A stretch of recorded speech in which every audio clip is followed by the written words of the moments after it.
तो जैसा कि आपको पता है कि आईबीपीएस पीओ का एग्जाम 6 से 7 दिन में होने वाला है, और अगर आप भी मेरी तरह लगातार एक या दो मॉक दिन में दे रहे हैं जिसमें कि स्कोर बहुत गंदा आ रहा है, और सबसे मेन चीज ये है कि इंग्लिश में इतना बैकलैश देखने को मिल रहा है जिसकी हमने कल्पना भी नहीं करी थी। हमें पता ही नहीं चलता है कि भाई इतने ज्यादा गलत हो क्यों रहे हैं। तो एक्चुअल में हमें अपने मॉक को एनालाइज कैसे करना चाहिए, अगर आपको ये जानना है तो आपने बिल्कुल सही वीडियो को चूज करा है। आज हम इस वीडियो में प्रॉपर तरीके से बात करने वाले हैं कि हमें अपने मॉक को किस तरीके से एनालाइज करना चाहिए जब हमारे मार्क्स कम आए या फिर हमारे मार्क्स एवरेज भी आ रहे हो तब भी। तो चलिए फिर शुरू करते हैं। तो क्यों ना हम लोग शुरुआत सबसे पहले इंग्लिश से ही करेंगे। जैसे कि हमें बहुत अच्छे से पता है इस समय जो हमारे मार्क्स आ रहे हैं वो बिल्कुल एवरेज आ रहे हैं, ना ज्यादा अच्छे ना ज्यादा बुरे, बट हम कहीं ना कहीं एक जगह स्टक कर चुके हैं और हमें समझ नहीं आ रहा कि हम उससे इंप्रूव कैसे करें। देखो, सबसे मेन चीज जो आपको समझने की जरूरत है वो ये है कि हमेशा अपनी परीक्षा देते रहना और उस परीक्षा के परिणाम को देखकर खुश ना होना, परेशान हो जाना, ये उसका हल नहीं होता है। जब आप परीक्षा देते हैं उसके बाद जो उसका परिणाम आता है, उस परिणाम पर जब तक आपने काम नहीं करा, जब तक आपने समझा नहीं कि भाई ऐसा परिणाम मेरे साथ आया क्यों, मेरे साथ क्या क्या दिक्कतें हुई, क्योंकि आप अच्छे से जानते हैं कि एनालिसिस करना कितना जरूरी होता है। अगर आप एनालिसिस नहीं करेंगे तो आप लाइफ में कभी ग्रो नहीं कर सकते, और ये हर जगह लागू होता है। तो यही चीज हमारे मॉक में है। हम हमेशा यही सोचते रहते हैं कि भाई मेरे नंबर इतने अच्छे नहीं आ रहे, और बस परेशान होते रहते हैं, लेकिन ये कभी नहीं सोचते कि यार मुझे अपने मॉक को एनालिसिस करना चाहिए कि भाई एक्चुअल में मैंने क्या क्या गलती करी जिसकी वजह से मेरे मार्क्स इतने कम आए। तो चलिए हम लोग इंग्लिश से शुरुआत करते हैं। आपको अच्छे से पता है कि अगर आपके मार्क्स इंग्लिश में 14 से 16 के बीच में आ रहे हैं और आप बहुत ज्यादा परेशान हैं कि भाई मेरे नेगेटिव भी हो रहे हैं और मेरा स्कोर बढ़ भी नहीं रहा है, तो देखो, सबसे पहली चीज ये है, आपको ये जानने की जरूरत है कि जो हमारी इंग्लिश होती है हमारी तीन चीजों में डिवाइडेड है। पहला वोकैबुलरी, दूसरा रीडिंग और तीसरा ग्रामर। हमें इन तीनों पोर्शंस को अच्छे से एनालिसिस करने की जरूरत है। जैसे मैं आपको बताता हूँ कि हमारे इंग्लिश का जो पेपर खुला, उस पेपर में मान लीजिए एक आरसी आया, क्लोज टेस्ट आया, पैराजम्बल आया और फिलर्स आए। तीन हम मेन चीज को लेके चल रहे हैं, जो कि और एक एरर आया।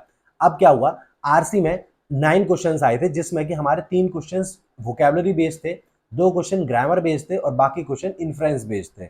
लाइक आरसी को इंटरप्रेटेट करने के बाद उनका आंसर निकलेगा। अब क्या हुआ, हम जब आरसी कर रहे थे तो उसके बाद जो इंटरप्रेटेड करने वाले क्वेश्चन थे उनका हमने जवाब दे दिया, जिसमें कि हमारा एक क्वेश्चन गलत हो गया। उसी तरीके से जो वोकैबुलरी वाले क्वेश्चन थे वो मान लीजिए हमारे सही हो गए, और ग्रामर वाला पोर्शन था वो गलत हो गया। अब हमारे दिमाग में ये चलेगा कि यार मेरा आरसी गलत हो गया, लेकिन हमने ये ऑब्जर्व नहीं करा कि एक्चुअल में जो मेरी वोकैबुलरी है वो स्ट्रांग है, क्योंकि वोकैबुलरी के मेरे तीनों क्वेश्चन सही हो गए। एक्चुअल मेरा क्वेश्चन कहाँ गलत हुआ, मेरा क्वेश्चन गलत हुआ, मैं आरसी को इंटरप्रेट नहीं कर पाया, अच्छे से समझ नहीं पाया कि एक्चुअल में वो कहना क्या चाह रहे थे, और इसीलिए मैं गलत आंसर लगाया। तो ये चीज आपको खुद को समझनी पड़ेगी, इसको कोई और नहीं समझेगा कि भाई ये चीज गलत हुई कैसे।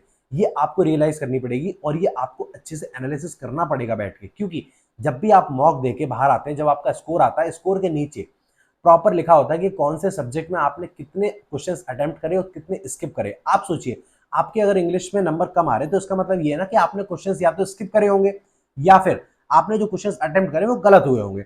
अब इसमें रोना रोने की जरूरत नहीं है भाई कि मेरे नंबर नहीं आ रहे, रोना रोने की इस बात की जरूरत है कि भाई ये क्वेश्चन मैंने स्किप क्यों कर दिए। अगर वो क्वेश्चन मैंने स्किप नहीं करे होते तो मेरे नंबर आ जाते, और जो मैंने अटेम्प्ट करे वो अगर मैंने गलत अटेम्प्ट नहीं करे होते तो उसमें भी मेरे अच्छे नंबर आ जाते। तो इस चीज को तो आपको खुद को देखना पड़ेगा ना, इसको कोई और थोड़ी देखेगा बैठ के। अब जैसे कि आपने पैराजम्बल सॉल्व किया, पैराजम्बल आपसे सॉल्व हो गया, बट वो पैराजम्बल में एक जो ऑप्शन था वो गलत हो गया। अब आप रोना लेके बैठ गया कि भाई मेरा पैराजम्बल गलत हो गया। भाई पैराजम्बल गलत क्यों हो गया, आपने ये सोचा भाई आपकी रीडिंग अच्छी नहीं है क्योंकि आप इंटरप्रेट नहीं कर पा रहे, इसलिए पैराजम्बल गलत हो गया, वरना थोड़ी पैराजम्बल गलत हो जाता। इसी के साथ साथ आपने मान लीजिए क्लोज टेस्ट दिया। क्लोज टेस्ट में क्या होता है कि क्लोज टेस्ट में जो आपके ऑप्शंस होते हैं वो लाइक वोकैबुलरी बेस्ड होते हैं, लेकिन हमने क्या किया कि हमने ना जो सेंटेंस था उसको अच्छे से इंटरप्रेट नहीं कर पाया, और क्या हुआ, ऑप्शंस थे उसमें से जो सबसे ज्यादा सटीक ऑप्शन था उसको हम नहीं उठा पाए, हमने एक एवरेज ऑप्शन को उठा लिया। जैसे कि आप बहुत अच्छे से जानते हैं एग्जामिनर का दिमाग बहुत तेज है, वो क्या करेगा, वो 4 ऑप्शन सेम दे देगा, लेकिन उनमें कहीं ना कहीं एक ऑप्शन जो होगा वो बिल्कुल सटीक बैठ रहा होगा। लेकिन हमें तो आदत है ना, जो हमें पता है, जिसके बारे में हमें ज्ञान है, उसी को उठा लेंगे फटाफट से, ये सोचेंगे नहीं कि इससे भी बढ़िया कोई, इससे भी अच्छा और इससे सटीक कोई जवाब हो सकता है। तो इस चीज को तो आपको खुद समझना पड़ेगा। इसका मतलब ये है कि आपकी वोकैबुलरी बहुत वीक है। दूसरी चीज ये है कि आप उस लाइन को, उस सेंटेंस को इंटरप्रेट ही नहीं कर पाए कि एक्चुअल में उस फिलर में बीच में डिमांड क्या हो रही है। आपको ये चीज समझनी पड़ेगी कि एक्चुअल में मैं लैग कहाँ कर रहा हूँ। इसी तरीके से एरर का सवाल होता है। हमें एरर में ये लगता है हमारे ग्रामर में प्रॉब्लम है, हमें ये लगता है कि यार मुझे तो रूल्स ही नहीं आते, बट एक्चुअल में सच्चाई ये है कि तुमने वो सेंटेंस ठीक से पढ़ा ही नहीं, क्योंकि तुम्हारी एक्चुअल में रीडिंग ही इतनी ज्यादा वीक है, तुम्हें वो सेंटेंस अच्छे से समझ में ही नहीं आया और तुमने बस तुक्का लगा दिया। देखो ये मैं भी करता हूँ, इसलिए मैं आपको बता रहा हूँ। हम सब जानते हैं कि इंग्लिश में हम लोग एटलीस्ट 20 से 25% तुक्का तो लगाते हैं। ये सोचते हैं यार हाँ ये सही हो रहा होगा, सही लगा देता हूँ। सब करते हैं, ऐसा नॉर्मल है। तो फिर अब इस चीज के लिए तैयार रहिए ना, जब आप तुक्का लगा रहे हैं तो आंसर भी तुक्के जैसे ही आएंगे। तो जब तक कि आपका मॉक का स्कोर आता है, उसके बाद जब तक आप उस स्कोर को एनालाइज नहीं करेंगे कि लाइक मैंने 15 क्वेश्चन किए थे, मेरे 14 सही हुए, जो बचे हुए 15 क्वेश्चन थे वो मैंने क्यों स्किप करे, उनमें से मुझे क्या क्या नहीं आता है, वो किस वजह से स्किप हुए, क्या वो टाइम की वजह से स्किप हुए या फिर उन क्वेश्चंस में मेरी अप्रोच गलत थी, क्या दिक्कत हुई, और जो एक क्वेश्चन गलत हुआ है वो क्वेश्चन गलत क्यों हुआ। जब तक आप इन चीजों पे काम नहीं करेंगे आपका स्कोर नहीं सुधरेगा। भाई मेरा खुद नहीं सुधरेगा जब मैं चीजों पे काम नहीं करूंगा। अब हम लोग बात करते हैं क्वांट्स की। देखो मैं आपको बताता हूँ, इंग्लिश ही एक इतना टफ है, बाकी क्वांट्स और रीजनिंग बहुत सिंपल है, इनको एनालाइज करना सबसे आसान है। मैं बताता हूँ कैसे। देखो हम डीआई से स्टार्ट करते हैं। जैसे मान लीजिए हमने डीआई को उठाया और हमने डीआई को सॉल्व करना स्टार्ट किया। अब एक्चुअल में क्या हुआ, हमने सोचा कि भाई डीआई जो है ना वो आ गया अर्थमेटिक पे, ठीक है। तो हमें ये लगा कि यार मेरी तो अर्थमेटिक बहुत वीक है, ये तो मेरे से होगा ही नहीं। बट एक्चुअल में सच्चाई ये है कि आपकी इंग्लिश इतनी वीक है कि आपने उस डीआई को अच्छे से पढ़ा ही नहीं, और पढ़ा भी तो आपको समझ में नहीं आएगा वो डीआई डिमांड क्या कर रही है आपसे, और आपको यही लगता रहेगा यार मेरी तो अर्थमेटिक इतनी वीक है, मुझसे कहाँ से हो जाएगी, मुझसे नहीं हो पाएगी भाई, इसे तो छोड़ो, स्पीड मैथ्स की तरफ ही चलते हैं।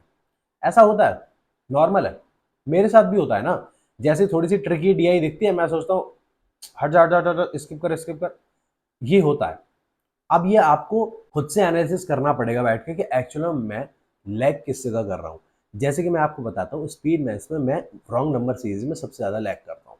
तो भाई जब तक कि मैं रॉन्ग नंबर सीरीज के 60 से 70 सवाल नहीं लगाऊंगा, वो मेरे दिमाग में कैसे घुसेगी आप बताओ मुझे, कैसे घुसेगी मेरे दिमाग में। जब मैं उसके 60 से 70 सवाल लगा लूंगा, उन सवालों से मैं फ्रेंडली हो जाऊंगा, मुझे समझ में आ जाएगा कि भाई कहाँ पे कौन सा पैटर्न लगता है, मेरे दिमाग में घुस जाएगी, मुझे दिक्कत नहीं होगी। इसी तरीके से अर्थमेटिक का हाल होता है। मैं बताता हूँ, जैसे कि मान लीजिए टाइम एंड वर्क का क्वेश्चन आया और आपने वो क्वेश्चन पढ़ा।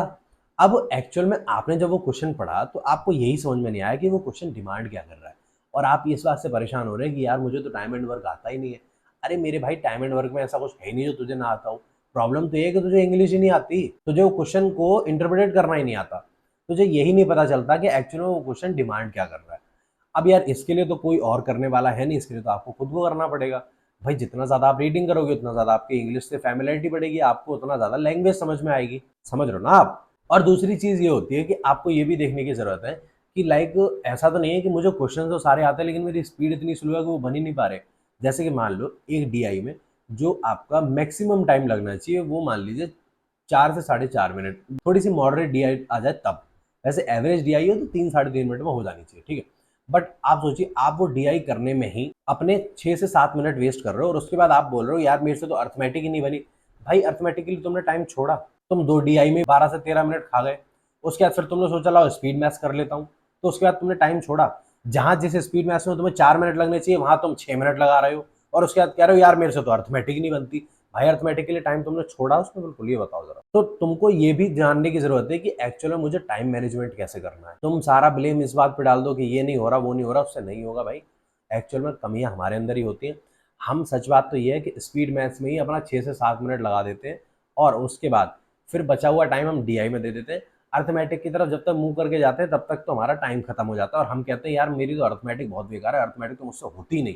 एक्चुअली तुम्हारी बेकार है स्पीड मैथ्स, क्योंकि तुमको स्पीड मैथ्स ही नहीं आती। समझ रहे हो ना इस चीज़ को। तो इस चीज़ को आपको खुद को समझना पड़ेगा, तब आप उस पर काम करोगे तब वो चीज़ सुधरेगी, कोई और नहीं सुधारेगा इन चीज़ों को, ध्यान रखिए आप। एक एवरेज डीआई में टाइम अगर आपका 3 से 3.5 मिनट लगना चाहिए तो उससे ज़्यादा लग रहा है, इसका मतलब ये है कि हम टाइम किल कर रहे हैं। और अगर जो हम टाइम किल कर रहे हैं तो वो टाइम कहीं ना कहीं यूटिलाइज होगा।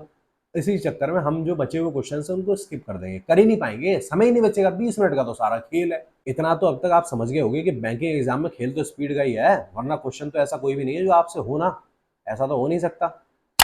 अब हम लोग बात करते हैं रीजनिंग की। देखो रीजनिंग में मैंने देखा है कि रीजनिंग में मैं आपको बता रहा हूँ, मैं अपना हाल बता रहा हूँ कि भाई रीजनिंग में कोई भी ऐसा क्वेश्चन नहीं है जो मुझसे सॉल्व ना हो। बट सबसे बड़ी प्रॉब्लम क्या है कि मेरे पास टाइम ही नहीं बचता। भाई मान लो किसी पजल में स्टक कर गया तो वहां 6 मिनट खराब कर दिए। अब मैं ये सोच रहा हूँ यार अब मैं क्या करूं बैठ के। तो एक्चुअल में आपको समझने की जरूरत है कि आप स्पीड से नहीं खेल पा रहे हो, आप स्पीड में फंस रहे हो। अब यहाँ पे बात आती है कि स्पीड कैसे बढ़ाएं। बहुत कॉमन क्वेश्चन है, बहुत कॉमन, और इसका जवाब आपके पास है।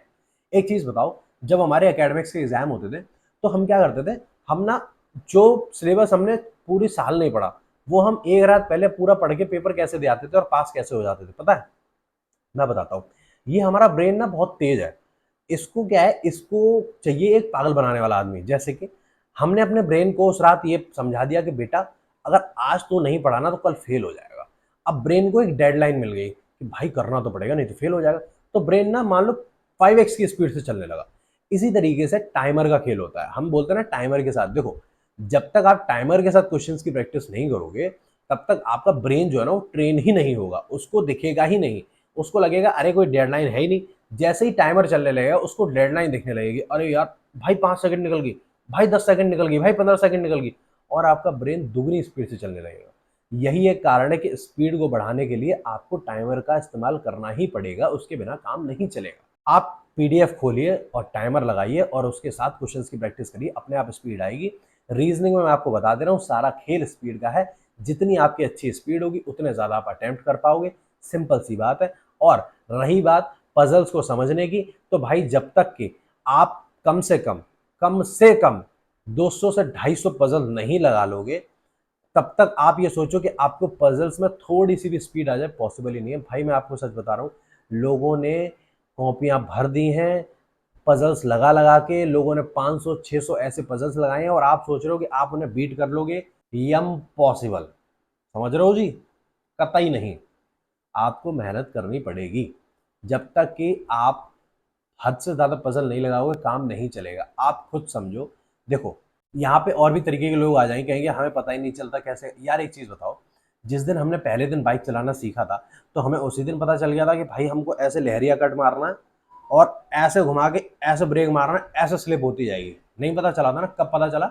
जब हमको बाइक चलाते चलाते 6 महीना हो गया, समझ में आ गया कि भाई अब तो अपने कंट्रोल में है, अब तो गर्दा उड़ा देंगे। समझ रहे हो ना? तो जब तक कि आपने क्वेश्चंस की प्रैक्टिस ही नहीं करी आपको कैसे पता चलेगा कि क्वेश्चन कैसे शॉर्टकट से हो पाएगा?